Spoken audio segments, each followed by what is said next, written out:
Alright, here we go. Continuing on with this photo shoot of my friend here, Max, is going ahead of had a pretty good shoot here. We got a good range of a mouth out of him, so I figured we'd go ahead and continue with his, because I just pretty much have the whole range of mouths that you can draw from. And so right here we have a nice, it's a closed, he's got his mouth closed. It's probably the easiest mouth you can probably draw. And if you look at the center of the mouth, you can see that darker type of line in the middle, that where it meets, both of the lips meet, and that's usually where I like to start my drawing of the mouth. It's easiest, it's a nice, again, like I said in the last video, it's a really good reference point. It's a really good reference point to start with, and like I said, whenever I'm drawing a mouth, I want to use the simplest amount of lines as possible. The less the better. Let's go with that. So the less amount of lines you use, the better your drawings are going to be, because you'll be more skilled, because you won't need as many lines.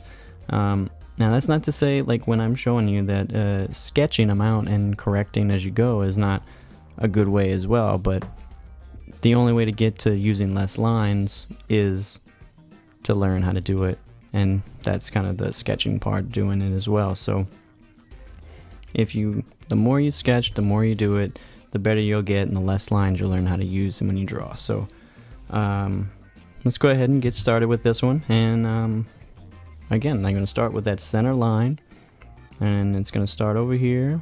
Just draw a nice little right there, and go up. You can do that, and go across the middle, and even go right there. Now this pencil is a little duller. A sharper pencil, it works well, but I think you'll find if you actually have a duller pencil, you'll get more, it's easier to add tone to the paper, I mean, and you'll get actually a more dynamic drawing with just a little bit more of a duller pencil. So you might want to try that out if you haven't so far. A sharp pencil just makes things a little too precise, and it doesn't really give you a lot of leeway or room to work with. So as you can see right here, I have the middle line drawn with kind of just a little bit of that shading and tone that was on the bottom, and kind of indicated that some of the tone and shading in the upper lip, just for some reference points. Again, you just want to find reference points. You can even draw a box. If you want to draw a box, obviously you can use a ruler, and it'll give you kind of like a box or a frame to work in, to give you a little bit better idea of how big or the proportions you're using. Usually when I do a face, I'll draw a whole circle with the line and get the proportions down, because I'll draw a box first, actually, so I can get it down right, and that usually works pretty well.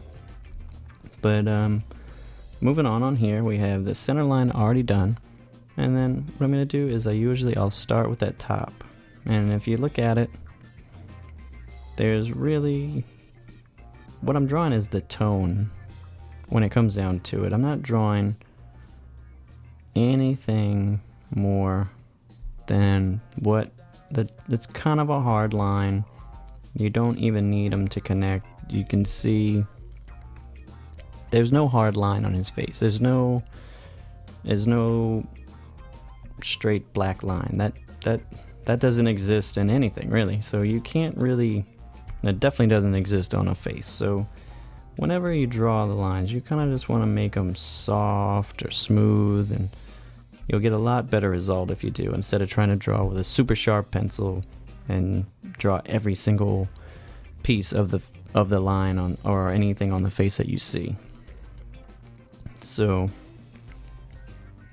there we go. So we have like the top part of the lip, and then usually you see how on the bottom of the lip there's that little kind of it's almost like a little arc for the bottom of the lip. There you can see he has like this little thing here, but usually I'll just draw this, and then that's it. It doesn't have to connect. It doesn't really have to go any further than that. It's just right there, suggest the lips. There's no hard line connecting it, and if you kind of look at the lips, you'll see it doesn't really, there's no real hard line connecting it. This little arch here kind of goes in, and it gives it the hardest part. If you really want to get in there and shade it, it gives it the hardest line. But that's it. That's the mouth. That's done. Basically, it's all done. After that, it's just adding small details and shading.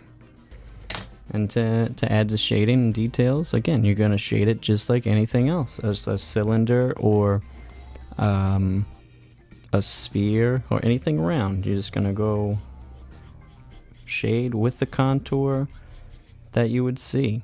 And here, obviously, Max's lips, they're round. If you see how I went from shading to the left and then kind of center it, and then it's almost like a fan out. You just kind of want to shade with the perspective. And in the upper lip, you're going to shade up, like you're wisping it up. This like a, there you go. And then that's pretty much it. You can shade that, make that a little darker. But you can even continue these lines on. I get like the smaller one. After a certain point, I really almost draw exclusively with these little stumps here. So if you don't have one of these, I would definitely suggest and advise getting it. It definitely changed the way I shade. And that's all the way from high school when I finally learned that. So that was a lot of frustration going into that before I found these little things. And then once you have the shading done, it kind of does, if you shaded everything like that, it does kind of smooth it and kind of make it all one thing. Then you can take your other pencil and then you just go ahead and refine the lines a little more. Just refine them back, and then you can add in those little details or those little those little indentations. And that's really it. That's how you do it. You can shade all day if you want, but it's really just a matter of getting the proportions down, adding in that little bit of tone, and then you can go crazy with the amount of detail you want to add all day. So yeah, don't stress too much over it. If you want to add some highlights, I'll usually use a kneaded eraser. These are really good for highlights and smaller areas that you want to do, because like you can mold it just like that. And I'll just kind of, you'll take those and you can just kind of suggest lines or little highlights, and that really adds a whole nother depth to your drawings. So yeah, there you go. I hope that helps with drawing some of your closed mouths. And again, if you have any other suggestions for videos, or if you're having trouble with something else, go ahead and let me know, and I'll be glad to make a video or see if we can get it answered for you. So if you haven't subscribed to this channel, go ahead and hit that subscribe button now, and we'll get you an update for every one of these videos that comes out, and we'll just keep making them for you and getting better and better. So yeah, I hope you liked it, and have a great day.